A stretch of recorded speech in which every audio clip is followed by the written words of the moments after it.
Sabbath, everybody. Sabbath. Good to be here.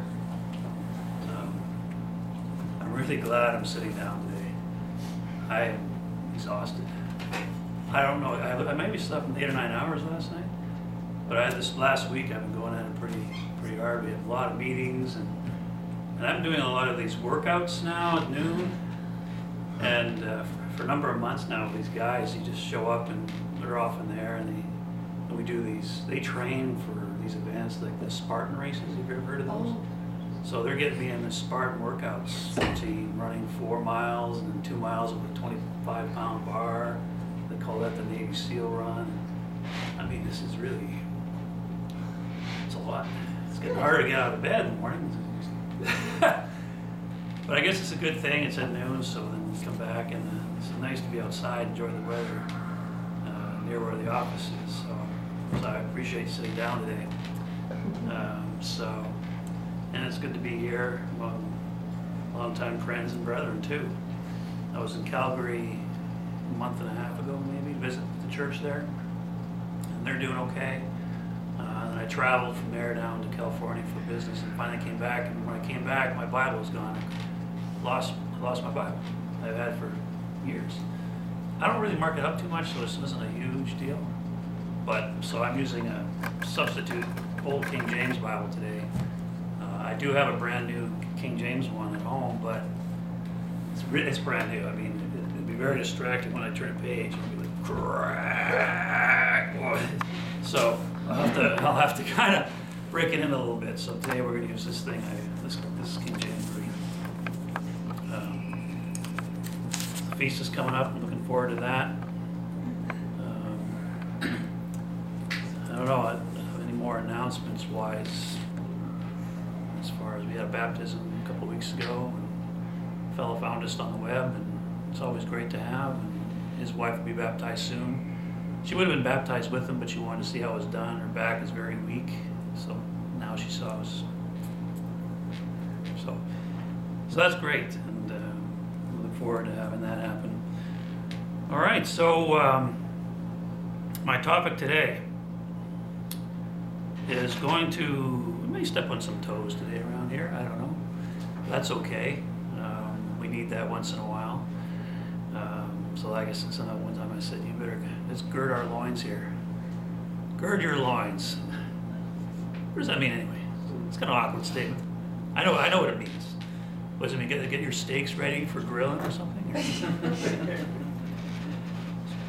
All right, so you're kind of forewarned, but you know the Spirit will guide us through this.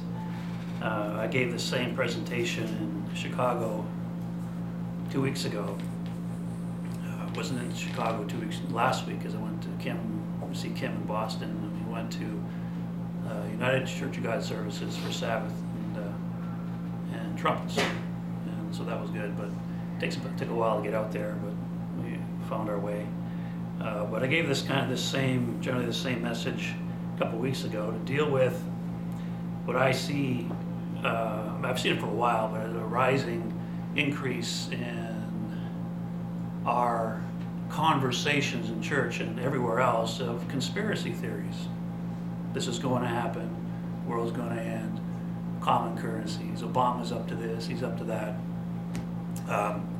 Also, a lot of talk in church about secular issues, taking up a lot of our time in our conversation, in regards to like abortion and politics in general. What else? Gay rights and gay marriages and Monsanto, and also taking God out of things from public places in the States, taking the commandments down, or other statues that are Christian, let's call them Christian or biblical. So this is all going on, and so there's a lot of concern about these kinds of things, and I'm hearing it in announcements down in Chicago as a fellow keeps bringing this stuff up, and it's causing problems. So I want to take another look at it today. I decided I'm going to talk about it after I was dealing with it for a while in Chicago, and I know that one of my brothers stopped attending church because of some of the comments that were made. And so it's a concern, you know, it's something I think we need to talk about. So let's talk about it. And I don't have a whole lot of time to stay here after church because I'm borrowing the car. I got my mother's car today. I didn't rent one, so it's not like I'm going to take off. I don't want to talk about it. I do have to go. Just as a forewarning. So this is what I want to talk about today. And I get emails on this stuff and links, all these pending disasters and war, all these conspiracy theories and speculations and all that. And I kind of said, okay, what is the nature of this kind of stuff, particularly these conspiracy theories and all these speculations that come about based on a certain amount of evidence. A certain amount of evidence is presented, and it's believed to be, maybe it's true, and it goes around. To just give you a little kind of an understanding of this kind of thing. How many of you believe Kim and I are married? Were you there for the wedding? How do you know? I'm trying to get a green card. I was going to say, oh, I got married because I wanted to get a green card. But I want to get a green card, so and the process is taking a while. Why is it taking a while? Well, you know, if in our church there, if you were there, you know, of course you're married. You've been together, you're living together, we know you, and all these kinds of things. So yeah, we're married. But there is no Mrs. Patterson. She didn't change her name. She just kept her name because we couldn't be bothered with it. So she goes as Kozak as her last name. We don't have a joint bank account. So when we get letters to our house, it's either my name or her name. So 50 years from now, who's going to really believe that we were married? So these little bits of evidence was just they weren't really married. And Jim was spending a lot of time in Canada. What was he up to? You know, all this stuff. But people would say, oh, I know you're married. I was there at your wedding. You know, Boy Nickel married us. Yeah, but 50 years from now, or 40 years from now, it was a conspiracy. You see how you can take certain pieces of evidence and you can create something very convincing. And that's what I tell the folks there. So I'm having a little difficulty trying to prove this green card thing, and they still want more proof we're married. So you send them photos, you send them affidavits, and they still have to check it all out, I guess. I don't know. Marriage license? Hey? They don't like the marriage license? They got the marriage. Yeah, all that stuff was taken care of, but you never know. But this is how conspiracy theories can gain some traction, because of partial evidence that point to something. I mean, for example, because once you're infected with an idea of a conspiracy, once something gets you, it's very hard to stomp it out. Once it gets inside you, it's very hard to stomp it out. No matter how much or how solid there is contrary evidence to that fact. No matter how much, it's like, well, you know, I'm not going to be fooled. I kind of wonder, there's something in the States called the birther movement, or birthers, that say Obama was born in Kenya. Okay. Well, that's being brought up in our congregation all the time. I'm like, dude, that's been long disproven, long ago. And maybe some of you actually suspect that's true, but I'm just telling you, that's long ago been debunked. But it keeps coming back, but you can't get rid of it. And there's also these truth seekers, I think, that blame the government for taking down the Twin Towers. Despite all the contrary evidence, despite the total, incredible amount of complicated arrangements that have been made in order to pull something like that off. But there's some people still believe it. Scientists, very respected individuals in society would believe these kinds of things. Now, whether you believe any of that is really not too that much relevant. But this is the kind of stuff that comes along. So, I did a little reading just to try to figure out, you know, what is going on from a psychological point of view, that this stuff, how this stuff has taken hold, so we're kind of a little bit aware of it. So, check my time here. So, here's psychological There's not much research done on this business of conspiracy theories because it's pretty prevalent because of the internet. But I'll just read a bit of what I've got here. There's a Karen Douglas. She's a professor at the School of Psychology, University of Kent. She's one of the leading academics in the field. At a recent conference in London, she presented her work on psychological factors which drive people to believe conspiracies.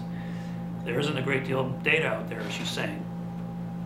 But they have studied a core set of psychological variables which correlate to belief in conspiracy theories. Perhaps unsurprisingly, she said low levels of trust, not just in authority but in individuals, high levels of a feeling that things are getting worse, alienation and powerlessness. Some of this, maybe this is going on, but still, this is what the study's finding. Here's an interesting thing. They did this study, and they found that people were actually strongly influenced by theories, even though they thought they hadn't been. Something to think about, because this stuff is out there all the time, and it's coming at us. Are we saying we're not influenced by it? You don't think you're being influenced by them, but you are. When you read about them all the time, they're everywhere and growing in popularity. They start to influence how you interpret significant events. All right. This mental contagion is reinforced even further because, according to studies, belief in one theory suggests believers will accept other unrelated theories.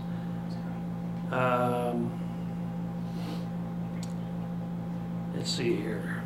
I don't want to read all of this. I don't like reading.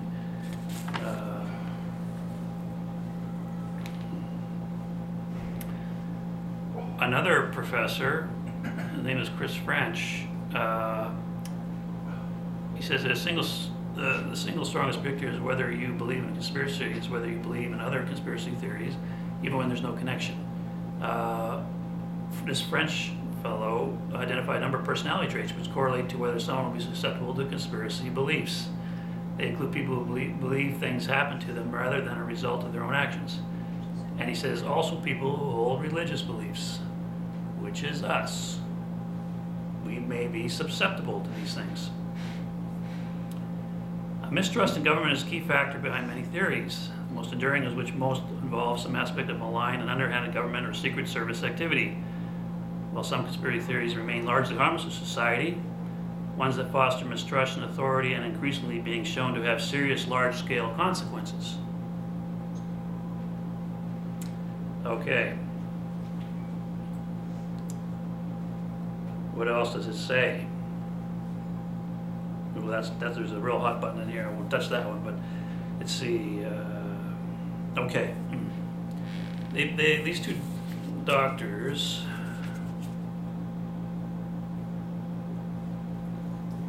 he says here, this is a big issue with a lot of serious implications. People are making life-changing decisions without employing any critical thinking skills. This lack of critical thinking reinforces questionable belief systems and allows them to spread. This lack of critical thinking skills. We need, at the end of the day, we need critical thinking skills. Now, if it's going to be true, if you think it might be true, put it to some real tests. Really think it through as to whether if that conspiracy, if this theory is going to be true, what's really going to be involved behind it? And why does somebody want me to believe this? And does it make sense? Is it like the Twin Towers coming down? That they thought that there was guys that went around planting bombs in the buildings first, make it look like it, but it was really President Bush was behind it and everybody. But you think about the rationale, what it takes to pull something like that off, and get that off. And who's got the time to do it anyway? If you believe in conspiracy theories, the reasoning you apply is illogical, emotional-driven, irrational, and non-evidence-based. I don't like people, it says here, I don't like people believing nonsense because it doesn't do them any good. Conspiracy theories absolutely demolish the small modicum of trust we still have in our governments. We still need people to trust that sometimes authorities do the right thing, and they do. They do the right thing. Yet there are millions of people who genuinely believe they conspire to murder their own people, being told that a bomb is setting up to kill people. kill their own people, just like Twin Towers coming down. Somehow the government's out to do this. So I don't think any of that is healthy. I know in foreign countries it's shown and proven you don't even have to go, it's not even a conspiracy. But somehow here in Canada and the United States, somehow there's a plot to do this. We're getting ready for riots and all this pandemonium, and they know what's going to happen, and they're preparing for it and all that kind of stuff. But let's really think about what our calling is about. Okay? We don't want to get so have this end time programming controlling certain our mental faculties. It's like everything is interpreted through some folks who have been infected by this kind of stuff or have been wrongly churched, that the world's coming to an end and everything has to go through this filter about the world's coming to an end. This is how we need to say, this is what we need to do, and this is what I'm going to say to warn you. And it becomes fruitless, and it's very disturbing. I mean, we understand to a degree what prophecy speaks of. But I'm not going to Fox News, and I'm not going to a lot of these other fringe stuff, even though I watch Fox News once in a while. I try to get the news, and I try to get good political commentary, because that's what goes on there. But sometimes it's a little bit irrational. But they got to hire guys to do that to keep the buzz. They're paid to do it. To keep the buzz going. Whether it's, there's plans to restrict our liberties, this economic unrest, our Christians are going to be under attack, and we're going to revisit that in a second. This mass civil unrest is expecting, and plans to kill our own people. So, all right, that's kind of my introduction. So, what are we to do? What are we to do when this is coming to us? What are we to do with this kind of material? Well, let's take a look. Let's go to Luke chapter 17.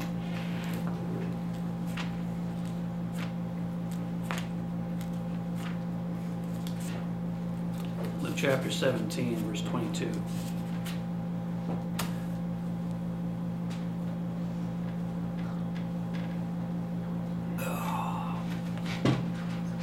Luke chapter 17, verse 22. You're not turn there. Who's not opening their Bibles? Who's not got their laptops and their tablets? I'm just kidding. Luke chapter 22. And he's talking about the days of the Son of Man.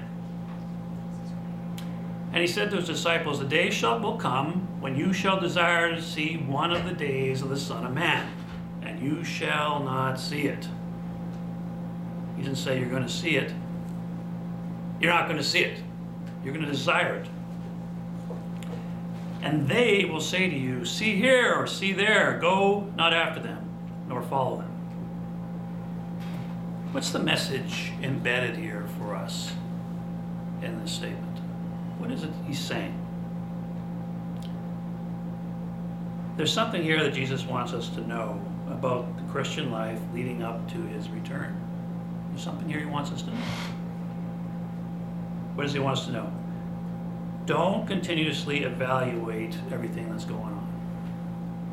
Don't put it through those end time filters all the time. Don't go around continuously evaluating it, spending your energy and your mental energy and your time evaluating what's going on and talking to everybody about it. Did you hear this? Did you hear that? That big explosion in China, apparently. You hear about that explosion in China? Oh, apparently that's a big conspiracy that somehow somebody's trying to... I don't even know. This stuff goes in one ear and out the other. What's going on in Europe. Don't continuously evaluate it. Because I know the Church of God has been continuously evaluating it for some time, but a lot of the leaders that you're pointing to are gone. A lot of things have changed. The political climate has changed. Don't continuously evaluate it. And don't have an unhealthy obsession with it either. And don't be anxious about it either. What is he saying here? Look here, see there. What's he talking about? Check this link out. Go, hey, I'm going to email you this link. Check this out. I want you to spend an hour of your time looking at this. And they put a collage of junk. Just look at that. Check out this YouTube video. Whoa. It's got to be somewhat true. I haven't got the time for that. Check this out. So I'm not going to pay a lot of attention to it. I'm not going to. I haven't got the time. I'm going to talk about time in a second. I am not going down that direction. And neither should any of you. Don't be sending that stuff out, and don't be taking it in. Show critical thinking. Show the critical thinking skills that you need and you should have. Don't pay attention to it. There's something so much more important going on that we need to address. See there, see there. I'm not going there. I'm not going there. If we do, we lose out on that critical present experience. Because if we don't do what he's saying here, what is it? Christ says, don't do this. And we do it, what are we doing? We're being disobedient. We're being disobedient. We're not paying attention to what he's asked us to do. So I want to speak out about this stuff. No, you're not. No, you're not. How much do you think you really know? I want you to know what's going on. And in the Church of God, there's been this other thing going on over the years. I call it this watchman mentality. In Ezekiel chapter 33, and here's where I want to put another point of view on this kind of stuff. Because what does it say in Ezekiel 33? You know, he's appointed the watchman. Okay? He's appointed the watchman. Tough job, by the way. That's a tough job. He's appointed the watchman, and there's a magazine called The Watchman. Hey, it's not bad. It's a catchy title, The Watchman. But what was the thing? So he said here in chapter 33, he's telling them first of all, who is the watchman? Ezekiel's appointed the watchman. See, son of man, I made you the watchman. He didn't say, Jim, I made you the watchman. I made you, Ezekiel, the watchman. And let's not read through this, but if there's trouble coming, or God tells him trouble's coming, and if you don't sound the trumpet, what happens? Well, if you sound the trumpet, and the guy doesn't obey, then God's going to hold the guy who did not listen to the sound of the warning, and he will put his blood on his hands. But if Ezekiel doesn't sound the trumpet, the blood is on his head, right? Who wants the job? Who wants the job? I don't want that job. Somebody already be in trouble. He's the watchman. Not me or anybody here that I know of yet. And when the time comes, maybe. But you don't have that job. And if you think you got that job, and you want that job, but that's not the covenant I'm under here. This is not my covenant, the one that Ezekiel has. So let's not pretend to think we're tough. That tough that I'm going to do that, anybody's going to do that job, unless there's a specific calling that comes along and you're going to take it. You want to be a tough guy? Let's see. Well then, you can't decide you're going to be one part of the prophet business and leave the other part alone. Because God's going to hold you accountable if you mess up. And there's another one. Cry aloud, spare not. Isaiah, right? Show my people their sins. You want that job? You want to be that? You want that? You want that job, tough guy? Cry aloud. All right, cry aloud. What about that spare not? Don't worry about your family. Don't worry about them. Spare not. Don't hold back at the sake of protecting Your family? You want to be a tough guy? You want to be a tough guy? All right. Be smart. Be smart. And there's biblical precedents about being smart. We'll touch on one of them. This business about speaking up. And you know, really, after a while, it just becomes cheap. This is cheap stuff. It's all about rights. It's my right to say this and my right to say that. Let's go to guys who stood their ground. Let's go to some guys who stood their ground. Let's go to Daniel chapter 3. You're familiar with Shadrach, Meshach, and Abednego? You're generally familiar with it? What happened? Well, Daniel was appointed, he interpreted the dream for Nebuchadnezzar, and he was appointed a very high office in the Babylon state. So he took that job. In chapter 2, in verse 48, chapter 2 and verse 48, the king made Daniel a great man because of what he could reveal these secrets of the dream. The king made Daniel a great man and gave him many great gifts and made him ruler over the whole province of Babylon. So he took those gifts and the chief of the governors and over all the wise men of Babylon. Big man, big job in Babylon. Then Daniel requested of the king to set Shadrach, Meshach, and Abednego, in verse 49, over the affairs of the province of Babylon. But Daniel sat at the gate of the king, so he got his buddies some good jobs. What are friends for? Get him inside, get him some nice cushy government job. Nothing wrong with that. In this, I guess otherwise pagan government. All right, so what happened in chapter 3? Nebuchadnezzar, he decided to set up this image that everyone was to bow down and worship before his image, when the lute and the harp and the lyre and all this nice, yeah, it's easy, it's no big deal, just worship the image and move on with your day, right? I did ask the question myself. So this thing was set up, and as all this got taken care of in the Babylonian area, what is not said here? What is not said?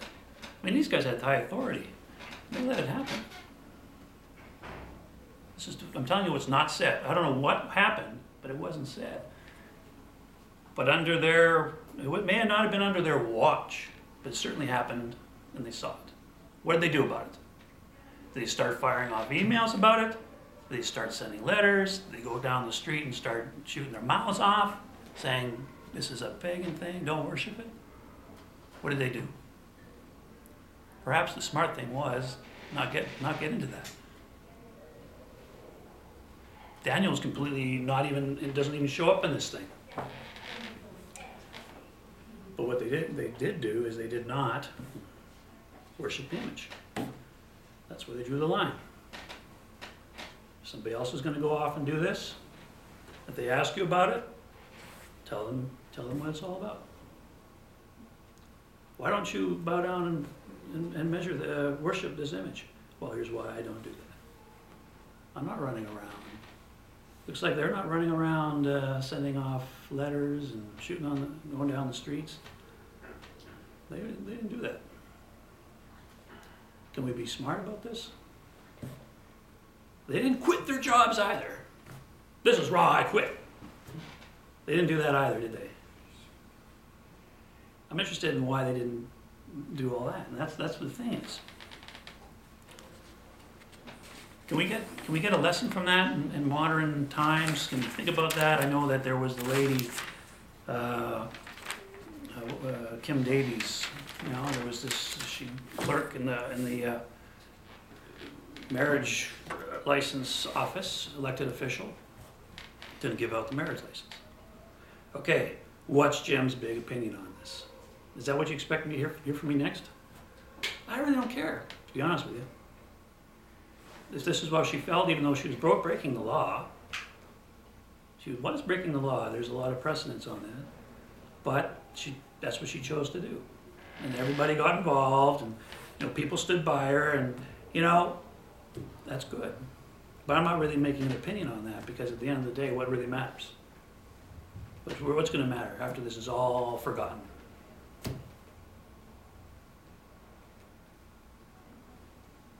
What are we preoccupied with? Are we preoccupied with these things all the time? I mean, it comes at us, with the conspiracy theories. These things are going on in the world now. The stuff that's just in the news, like Kim Davies, and I mean, the woman had guts. And then you can see, but pay attention how they targeted her too. They targeted her. And yeah, that's what we're dealing with. It wasn't born yesterday, I understand it. It doesn't take much effort to understand that. So what is God preoccupied with anyway? Through all this happenings, what is he preoccupied with? What's he focusing his attention on? Are we focusing our attention on the same things he is?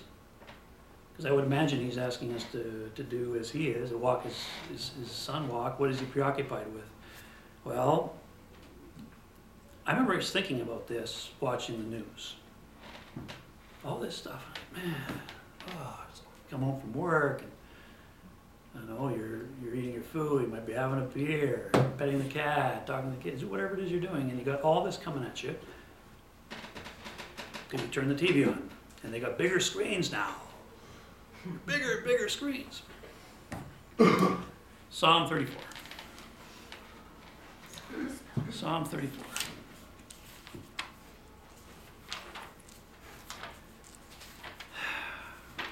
Psalm 34.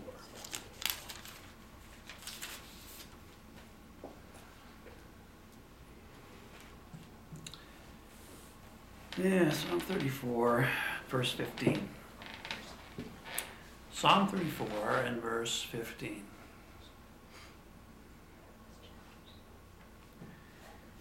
The eyes of the Lord are upon the righteous, and his ears are open to their cry. The face of the Lord is against them that do evil, to cut them off from the remembrance of them from the earth. He's like the face of the Lord. He's turned away. He's turned against it. This stuff you're doing. But where I'm interested though, where is focusing his attention in his eyes? What's he looking at? The eyes of the Lord are upon the righteous, and his ears are open to their cry. So he's against evildoers.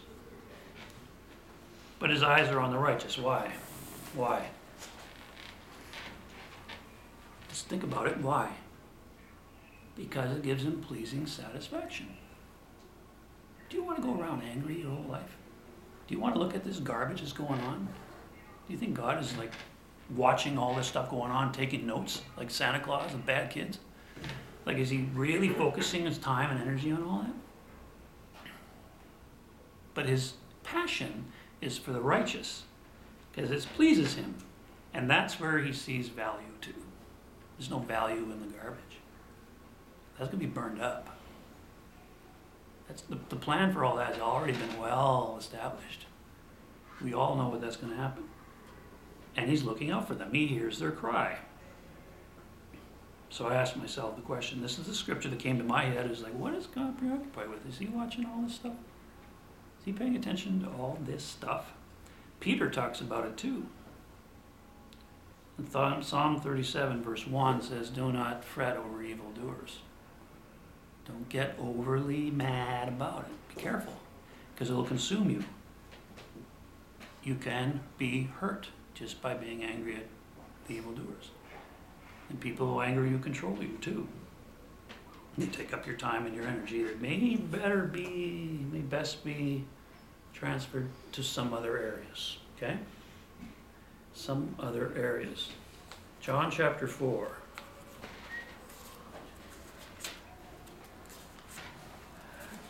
John chapter 4.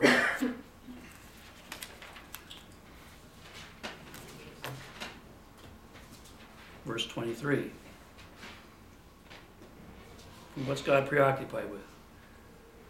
But the hour comes, and now is, when the true worshipers shall worship the Father in spirit and in truth, for the Father seeks such to worship him.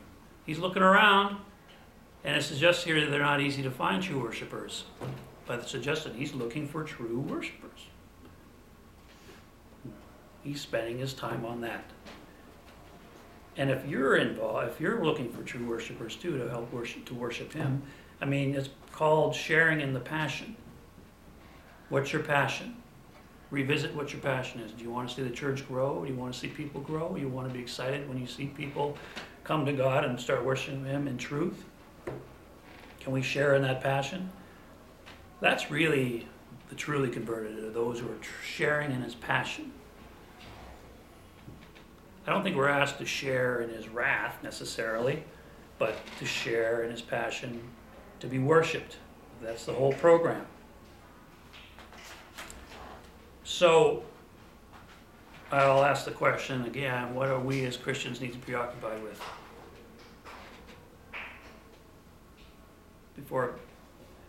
We don't want an unhealthy preoccupation with what's going on in the world and all this stuff that's coming at you. If you're already infected with something, I don't know if I can help you.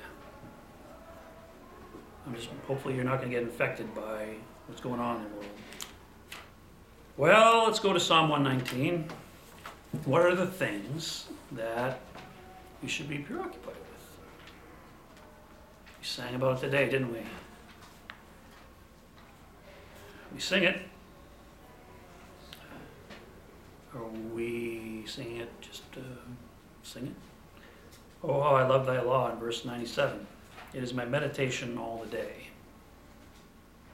That should take up some time. I mean, you sleep 8 hours, right? 7 hours maybe. Last night I slept 9, maybe more, and I still was tired. Okay? Take some time. Philippians. Oh, here's my favorite one, Colossians chapter 3. Colossians chapter 3. Where is he now? Colossians chapter 3. You know, maybe know where I'm going with this, but Colossians chapter 3. If you then, being risen with Christ, seek the things which are above, where Christ sits on the right hand of God. Set your affection on things above, not on the things of the earth. Okay, that's going to take up some time. So that's more time being taken up here. Philippians chapter 4. Philippians chapter 4 and verse 8. Finally, brethren, whatever things are true, whatever things are honest, whatever things are just, whatsoever things are pure, whatsoever things are lovely, whatever things are of good report, if there be any virtue and if there be any praise, think about these things. In some areas, some Bible, I think the New King James says, meditate on these things. Spend your time thinking about these things. It makes for a healthier mind. It really does. I mean, who's going to argue against this? You know, Paul was an admirer of sports, right? And I alluded earlier about, this is in Corinthians. I got the reference in Corinthians. We can go there. It's not a very strong reference, but Corinthians, 1 Corinthians chapter 9. I guess he was an admirer of the athletics and competition, all that. In verse 24, 1 Corinthians 9, verse 24, know ye not that which run in the race run all, but one in the race is receive the prize, so run that you may obtain. Every man that strives for mastery is temperate. Mastery is temperate in all things. Now they do obtain a corruptible crown, but we do it incorruptible. I therefore so run, not as uncertainty, so fight I, not as one that beateth the air, but he keeps his body in subjection. And I was thinking about this as those guys that I train with a little bit. I mean, they go and compete, but they are no way elite.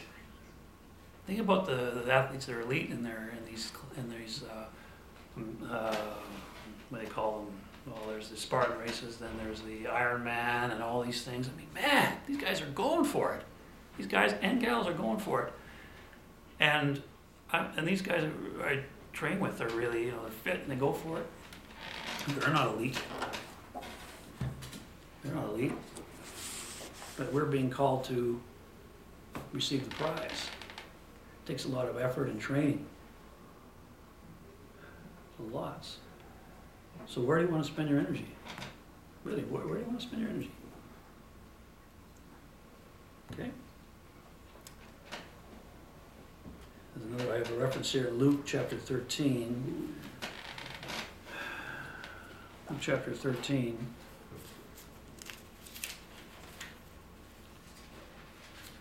Verse 24.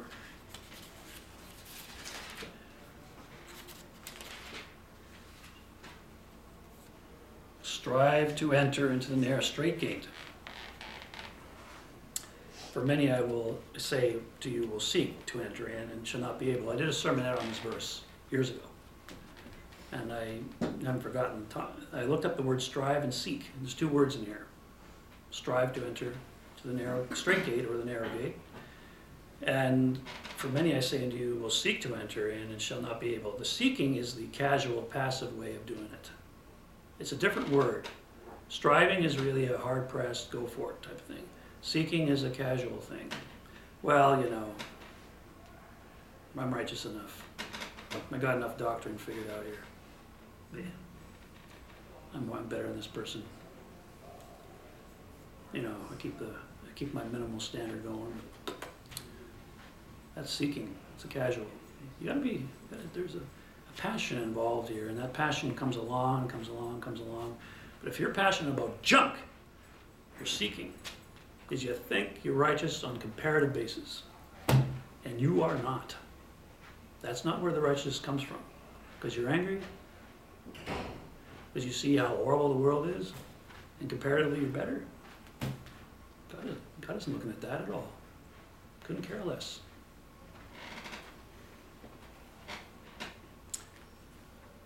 I did a Bible study in the group down. We had a picnic Bible study, and it was in relation to, and then we had a guest speaker there after a couple weeks later and touched on some of the same subjects, but let's go to 1 Timothy chapter 2. And this is regards to the establishments, the political establishments we got going on, the institutions that we have going on, whether it's the medical or the engineering or it's government particularly, but he's referring to government. What is I get the government's getting trashed all the time. It's whether it's, I don't know what's going on here. You got an election coming up here. Okay, so everybody's going at it, and in the States they're always having an election. They're already campaigning for 2020. We've got 2016 coming up here. But it's always a campaign. It's unbelievable. Always an election. And what's our role in all that? Go ahead and vote. If I vote, it's the difference to me. I haven't voted in years because I've been away, and I'm not a citizen down there, and all this kind of stuff. But what are we doing there? What's our role, and why? So I did the study, and I know that there was some, in the Church of God, some, especially down there, a lot of guys are right wing, very conservative, Obama haters, all this kind of stuff. Okay, and it's nothing to do with Obama and what you think of him, or whatever, or other political people. That's not the point. So I thought, you know what, I'm going to come at this a different way. What are we Christians supposed to be doing? First, chapter 2 and verse 1. I exhort, therefore, that first of all, supplications, prayers, intercessions, and giving of thanks be made for all men, for including the people you don't like, the kings, and for all that are in authority, that we may lead a quiet and peaceful life in all godliness and honesty. For this is good and acceptable in the sight of God our Savior. So what are we called to do here? First of all, this takes up more time.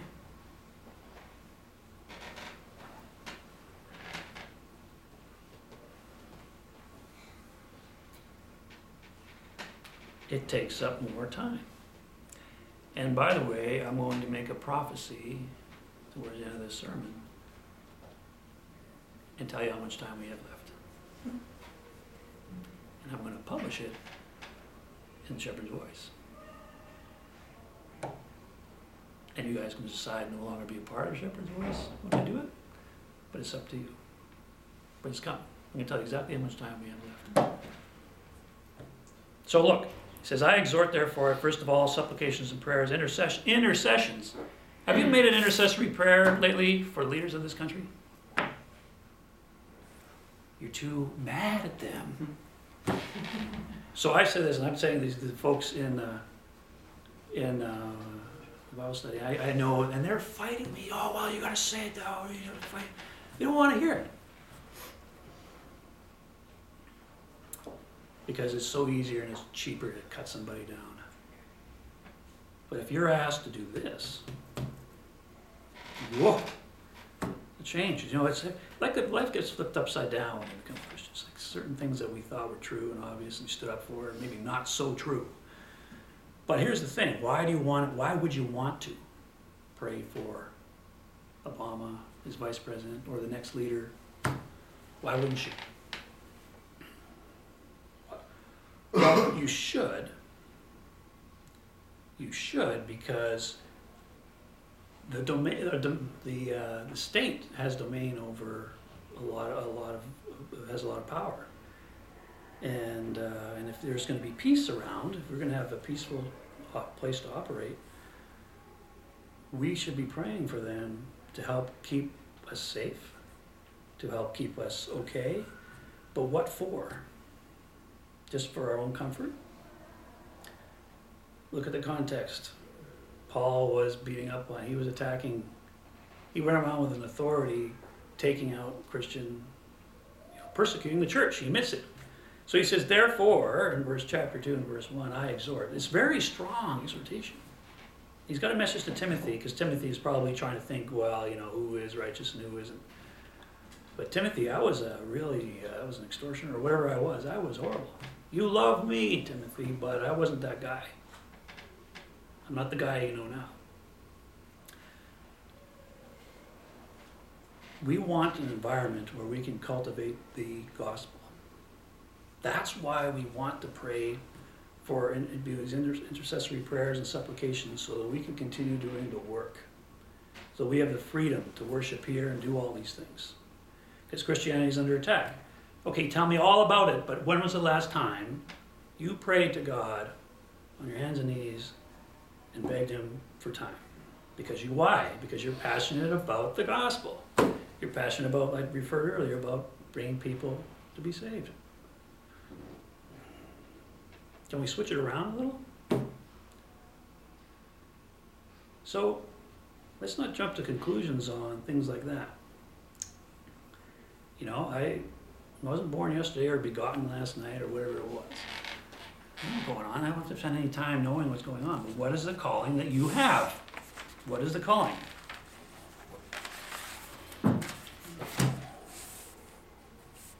Okay.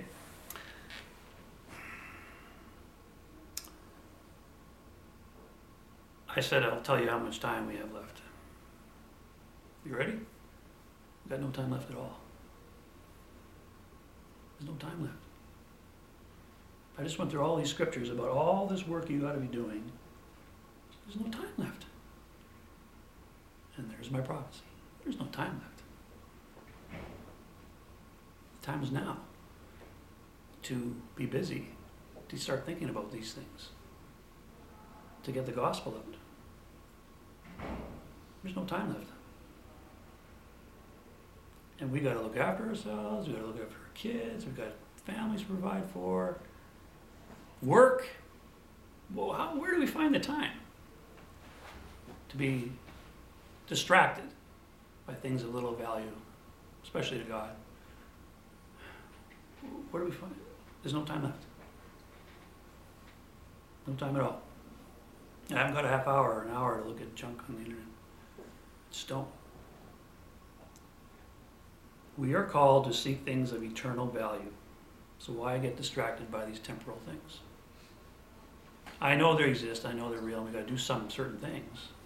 But don't be distracted and be drawn away after them, because I've seen situations where it becomes fruitless. These secular things of the world, these cares of the world, they choke out the word. They'll choke it out. And they're easy and they're cheap to talk about. You don't have to be accountable for anything. So that's the warning for everyone, because I've seen those who do not even talk about spiritual things anymore. They just talk about this stuff. They just talk about it. Yeah. But I'm not saying, tell me something spiritual. Tell me something wonderful. Set my mind afire with something I never thought of. Show me that. Otherwise it'll choke out the word. The eternal, the spiritual is so far superior, it's so far more powerful. I've known it, I've seen it, I felt it. I felt it.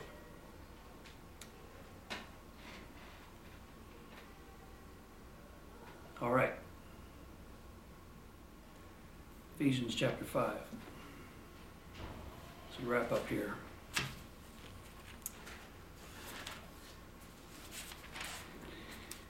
Because here's the thing. I did a sermon about, and Peter brought it up, and I think it's in Isaiah.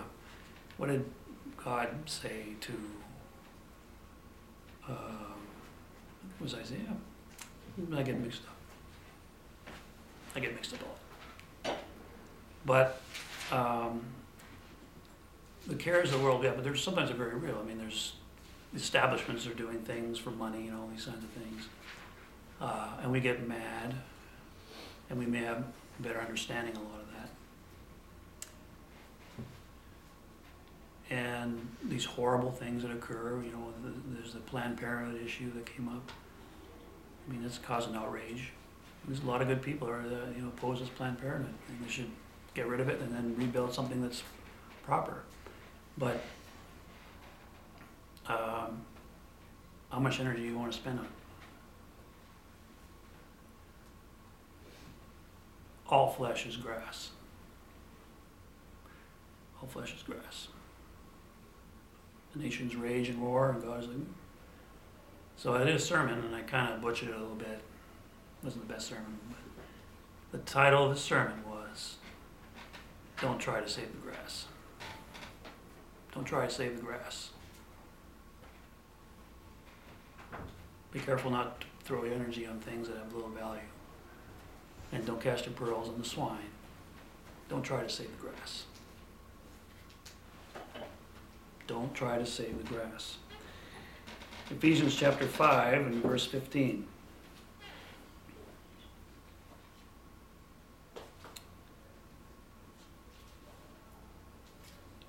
Here's some good advice. See then that you walk circumspectly, not as fools, chasing around stupid stuff, getting involved in stuff you shouldn't be, but as wise. And what does he say? Redeeming the time because the days are evil. We all agree on that, right?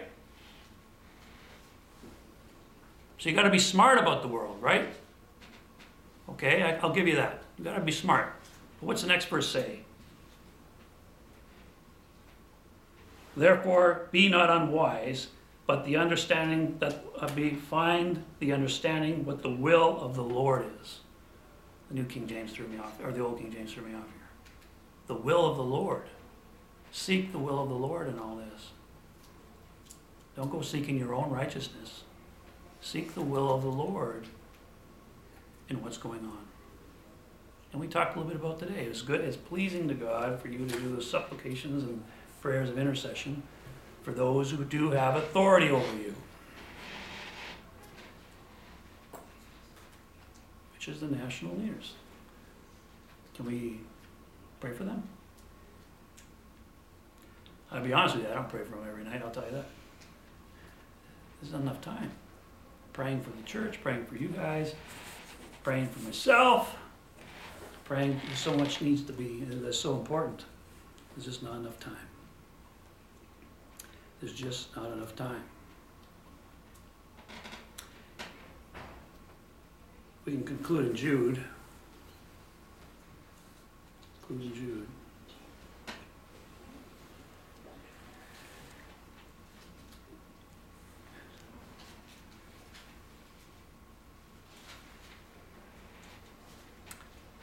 Yeah, verse 20. Sometimes I like looking at this. Verse 20. But you, beloved, building yourselves up in the most holy faith, praying in the Holy Spirit, keep yourselves in the love of God, looking for the mercy of our Lord Jesus Christ unto eternal life. And some having compassion, making a difference. And others say with fear, pulling them out of the fire, hating even the garment spotted by the flesh. I kind of think I'm trying to do that here today. Trying. But looking to the mercy of our Lord Jesus Christ, look to the mercy. Look, who can I forgive? How can I do better? How can I help somebody else? How can I forget about my needs and look at the needs of other people? All that takes up time and energy, and that's the kind of thing we need to be focusing on. And when you do that, when you get that healthy perspective, then you can return and look at the bad stuff. You'll have a healthy and a more powerful and a better perception of the world that is around you. All right. Brethren, Maestro.